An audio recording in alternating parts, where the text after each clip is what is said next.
오늘은 사순절 둘째 주 주일입니다. 우리 사순절 기간에 우리 경건의 훈련에 좀 더 관심 갖고 힘쓰는 그런 기회로 삼으시기를 바랍니다.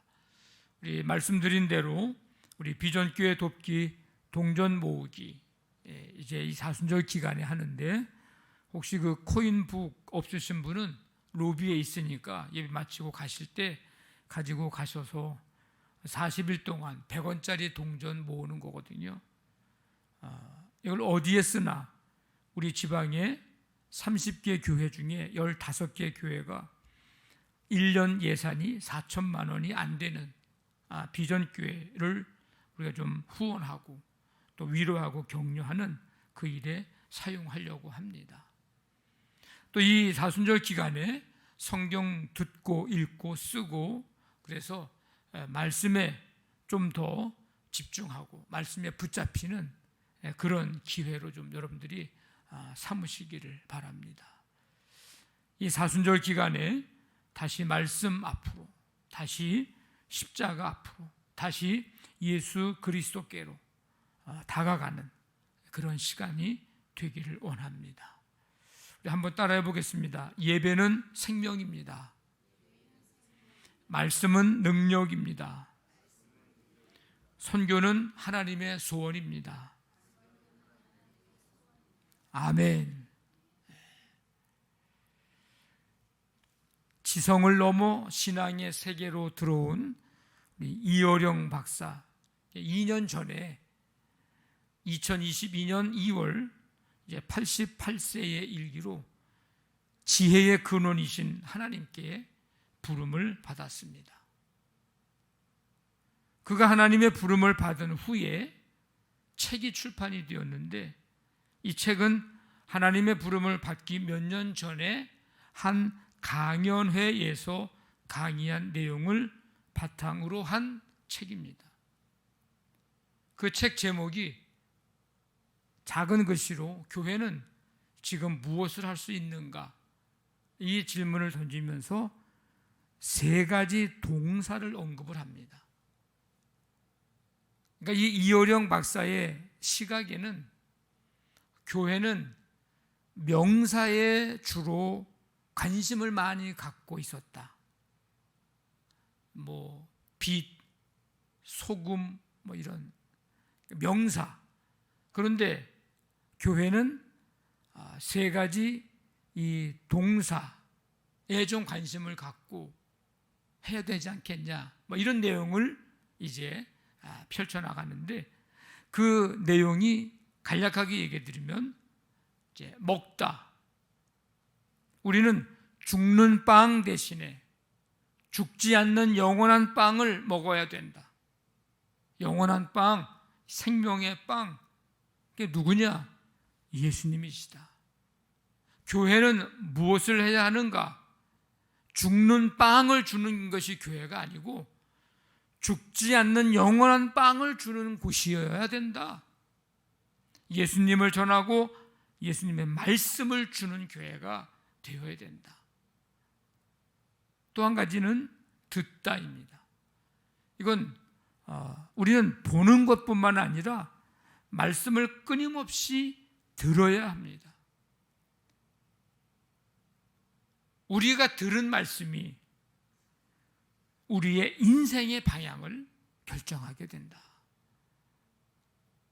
교회는 그래서 말씀을 끊임없이 들어야 하고 들려줘야 하고, 그럴 때 인생의 방향이 바뀐다는 거예요. 3번째는 걷다인데 움직이는 것, 행동하는 것입니다. 예수님이 걸어가신 길을 적극적으로 걸어가는 것, 기도의 길을 걷는 것, 복음 전파하기 위해서 걸어가는 것. 교회가 할 일은 바로 이 먹는 일, 듣는 일, 걷는 일, 이 일을 해야 된다. 성경에 보면 먹는 이야기가 참 많습니다. 창세기 1장에 보면 1장을 읽다 보면은 먹거리 이야기가 나와요. 이런 것을 너희들이 먹어라.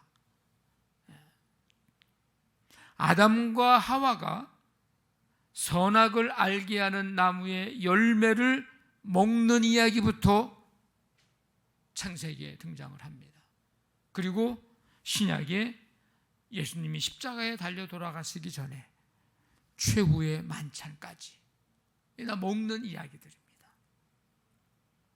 그래서 이 책에도 먹는다는 말에 대한 이야기를 이제 몇 가지 언급하고 있는데, 뭐냐면 해가 바뀌면 2023년에서 2024년으로 바뀌었어요. 그러면 한 해가 바뀌었다, 한 해가 흘러갔다, 뭐 우리가 이렇게 표현도 하지만 나이 1살 들었다, 이렇게 얘기도 합니다. 그런데 우리는 그 표현은 좀 어색하고 이런 표현이 익숙하죠. 나이 1살 어떻게 했다? 먹었다. 예. 나이도 먹어 우리는. 이제 이어령 박사의 얘기는 나이도 먹는다고 얘기하는 거예요. 축구 경기에서 골이 들어갔어요, 골문에. 그럼 우리는 그거를 영어에는 로스트예요. 실점한 거예요, 실점. 근데 실점했다고 그러면 우리는 별로 안 와다. 뭐라고 그래야 돼요? 골 먹었다. 골 몇 개 먹었어, 뭐 이렇게. 골은 많이 먹으면 먹을수록 어떻게 하는 거예요? 지는 거예요. 네, 지는 거예요. 그래서 저도 이 얘기를 이렇게 보면서 한번 몇 가지 생각을 해봤어요, 제가. 근데 이게 있더라고요. 우리는 뭐 별로 해당이 안 되는데 담배 피는 사람들은 담배를 오늘 핀다, 뭐 이런 얘기보다도 어떻게 하나요? 담배를 먹는다고 표현을 해요. 우리 뭐 담배 안 피는 사람들은 잘 모르는데 담배를 먹는다고 표현도 합니다. 부정한 방법으로 얻은 것, 일을 잘못하여 그르치거나 물건을 못 쓰게 만들었을 때에 우리가 하는 말이 있어요. 저 사람 회사에서 돈 얼마 어떻게 했다고? 응? 해먹었대요. 그것도 해먹었대. 다 먹었대. 우리 지난주에 윷놀이 했죠. 우리 교역자 팀이 우승하고 싶은 마음은 그렇게 뭐 많지는 않았는데 던지다 보니까 어떻게 우리 교역자 팀이 우승을 했어요. 네. 그래서 우리 교역자들은 어저께 즐거운 시간을 가졌습니다. 네. 2연패 윷놀이. 네. 죄송합니다. 우리 교역자들이 우승해서. 근데 윷놀이에서 말을 쓰잖아요. 말판을 쓰는데 교역자들이 윷을 잘 놀아서가 아니고 말판을 잘 놔서 이겼어요.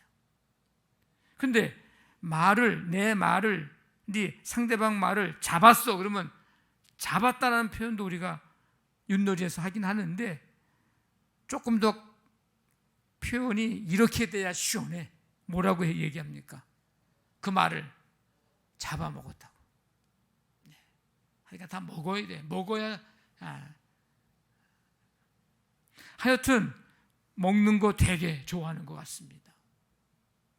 이런 표현 말고도 우리의 삶 속에 아마 많을 거예요. 예수님도 먹는 것에 대해서 말씀을 하셨습니다.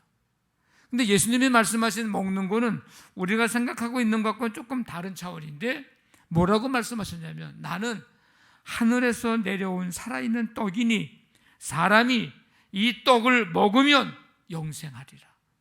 내가 줄 떡은 곧 세상의 생명을 위한 내 살이니라. 여기서 하늘로서 내려온 살아있는 떡이야. 내가 이 떡을 먹으면 영생한다. 먹는다 그랬어요. 여기서 먹는다고 하는 것은 믿는다는 것입니다. 살아있는 떡, 예수님이죠. 그 예수님을 먹을 때, 믿을 때 우리는 영원한 생명을 얻을 수 있습니다. 오늘 말씀에도 먹는 것에 대한 말씀이 나옵니다. 예수님이 요단강에서 하나님의 의를 이루기 위해서 세례 요한에게 세례를 받으신 후에 성령에 이끌려 요단강을 떠나 이제 광야로 오십니다. 여기서 40일을 머물러 계시는데 아무것도 잡수시지 않으셨습니다. 그 줄이신 예수님을 이제 마귀가 시험을 합니다. 하여튼간 타이밍이 기가 막히죠. 마귀는 그 타이밍을 노리고 기다리고 있었다는 듯이 이렇게 얘기합니다. 내가 만일 하나님의 아들이어든 이 돌들로 떡덩이가 되게 하라. 마귀는 알고 있었어요. 뭘 알고 있었을까요? 예수님이 하나님의 아들이라는 사실을 마귀는 알고 있었어요. 이 말은 예수님이 무한한 능력이 있는 분이라는 사실을 알고 있었다는 것입니다. 예수님이 하나님의 아들인 것을 알면서도 마치 모르는 것처럼 만일 하나님의 아들이어든 이라고 하면서 시험을 합니다. 그러니까 알면서도 이렇게 말아가는 것은 마귀의 교묘한 술책이 담겨져 있는 것입니다. 그래서 자기가 지금 제안한 그 행동을 하도록 유도하는 거죠. 이 미혹의 영 마귀는요, 과거에 어떤 전적이 있습니까? 진리를 왜곡해서 아담과 하와로 하여금 하나님을 배반하고 불순종하게 한 전적이 있잖아요. 이번에 또다시 예수님께 와서 동일한 방법으로 시험을 하고 있습니다. 마귀의 시험의 본질은 왜곡이요 배반입니다. 돌들로 떡덩이가 되게 하라. 여기에서 마귀가 40일 동안 금식하신 예수님에게 이 돌들로 금덩이가 되게 하라고 하면 뭐 좀 유혹은 되겠지만 먹을 것만큼 강력한 유혹은 되지 않았을 거예요. 여러분 굶어 보셨잖아요. 굶을 때 뭐가 생각납니까? 금덩이가 생각납니까? 그 굶었을 때. 그렇지 않지요? 그죠? 떡볶이 생각나고, 그죠? 삼겹살 생각나고, 그런 거 아니에요. 금덩이는 뭐. 만약에 여기서 마귀가 40일 동안 금식하신 예수님에게 이 돌들이 쌓여서 아파트 한 채가 되게 하라. 그러면 물론 갖고 싶은 유혹은 되겠지만 지금 아파트가 중요한 게 아니야. 먹을 것만큼 강력하지는 않았을 거예요. 마귀가 40일 동안 금식하신 예수님에게 이 돌들로 왕이 앉을 수 있는 보좌가 되게 해서 너가 거기에 앉아라고 유혹했다면 물론 그 자리에 대한 유혹은 되겠지만 그 자리에 앉고 싶은 마음은 들었겠지만 먹을 것에 대한 것만큼 강력하지는 않았을 겁니다.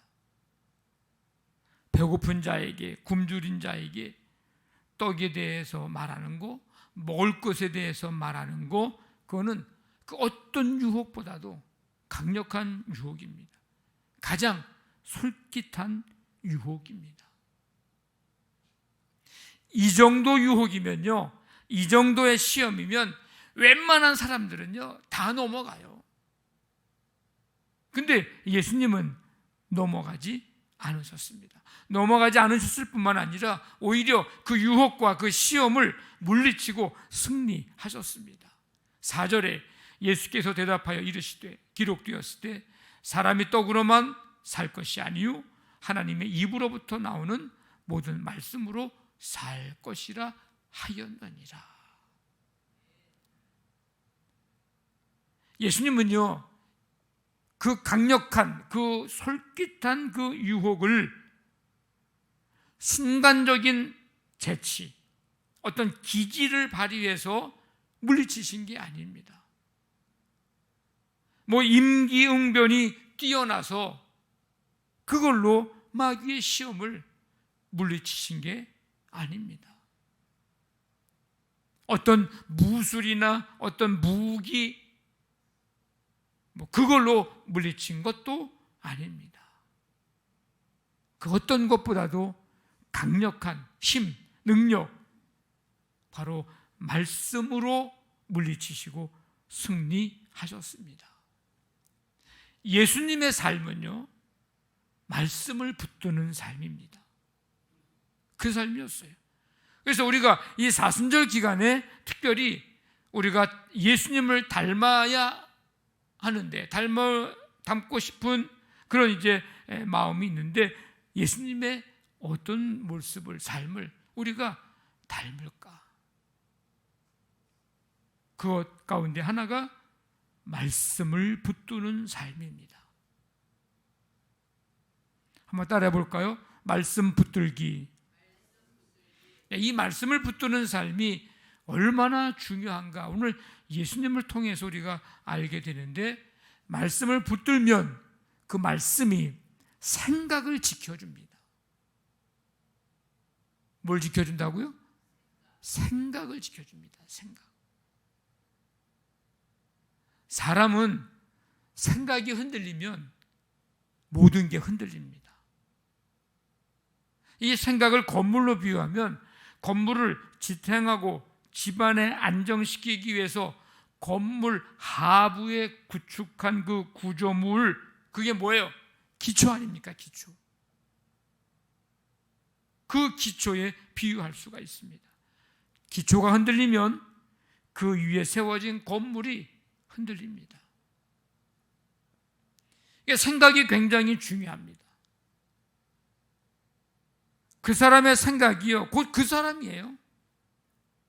여러분, 저 사람이 누구지? 저 사람이 어떤 사람이지? 알고 싶잖아요.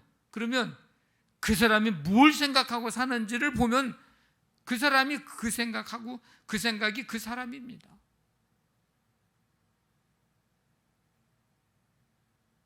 어떤 생각을 하면서 어떤 생각을 가지고 사느냐에 따라서 삶의 질이 달라집니다. 생각이 흔들리면 삶이 흔들리고, 생각이 견고하면 그의 삶은 견고합니다. 생각이 바르면요, 말도 바릅니다. 생각이 바르지 못하면 말도 바르지 못해요. 생각이 바르면 행동도 바르고요, 생각을 바르지 못하면 행동도 바르지 못합니다. 생각이 바르게 되면 관계가 좋아지는데, 생각이 바르지 못하면 관계도 깨지게 됩니다.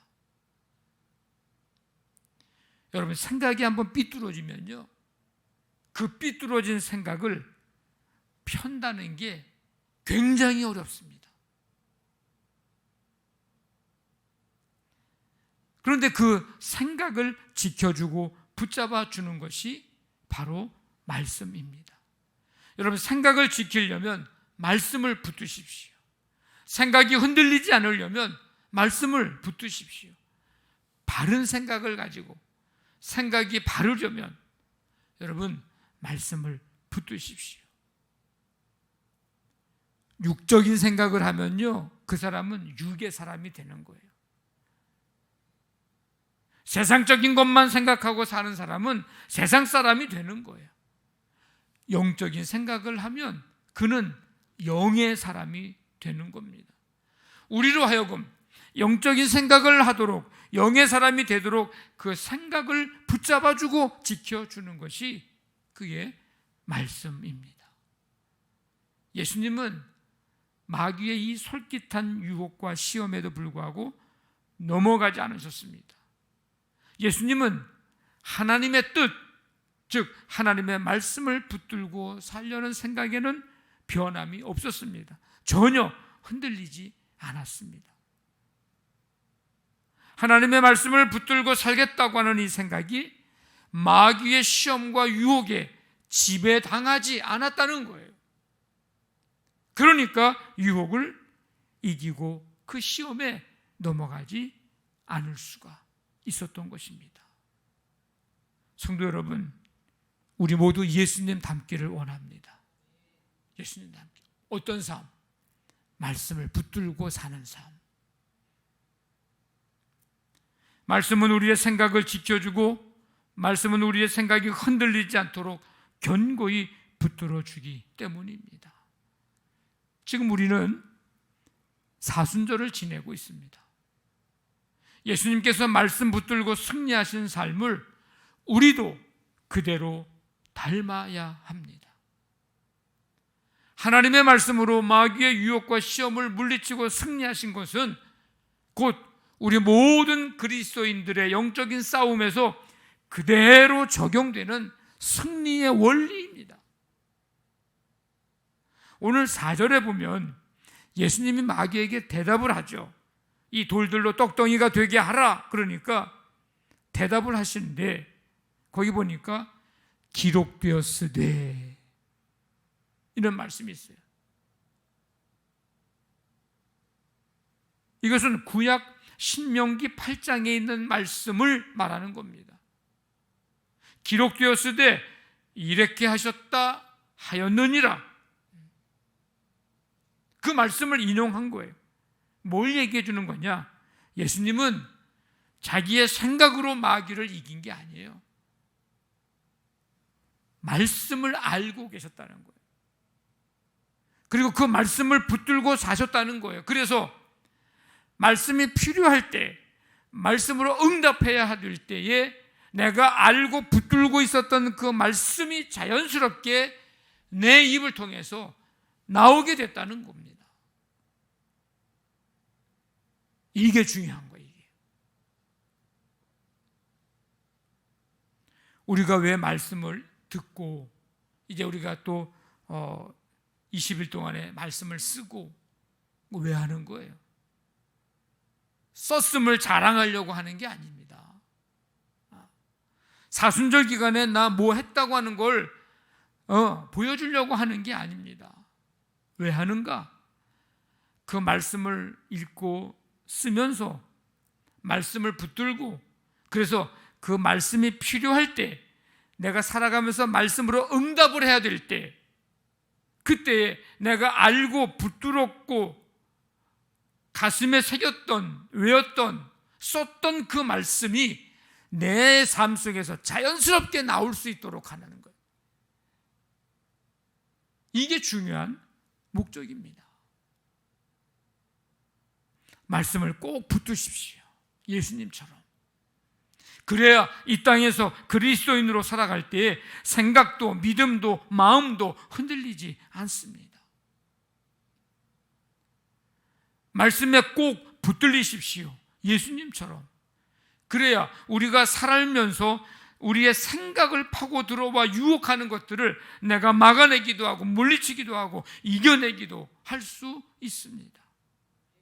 좌절, 미움, 원망, 시기, 질투, 분냄, 교만, 탐심, 온갖 욕망들, 육신의 정욕, 안목의 정욕, 이생의 자랑, 명예욕, 권력욕, 재물욕 등등등 우리에게 다가오는 많은 유혹과 미혹들을 내가 말씀에 붙들릴 때에 이겨낼 수가 있습니다. 디모데후서 3장 모든 성경은 하나님의 감동으로 된 것으로 교훈과 책망과 바르게 함과 의로 교육하기에 유익하니.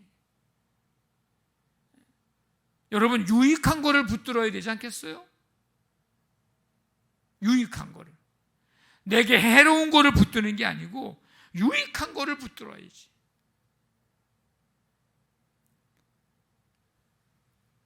기억하십시오. 마귀는 우리가 말씀 붙들고 말씀으로 대적하면 떠나갑니다. 물러갑니다. 기억하십시오. 11절 보세요. 우리가 읽진 않았지만 이제 3가지 시험을 했으면 말씀으로 물리치셨는데 그러니까 어떻게 됐다고 그랬어요? 이에 마귀는 어떻게 했어요? 예수를 떠나고.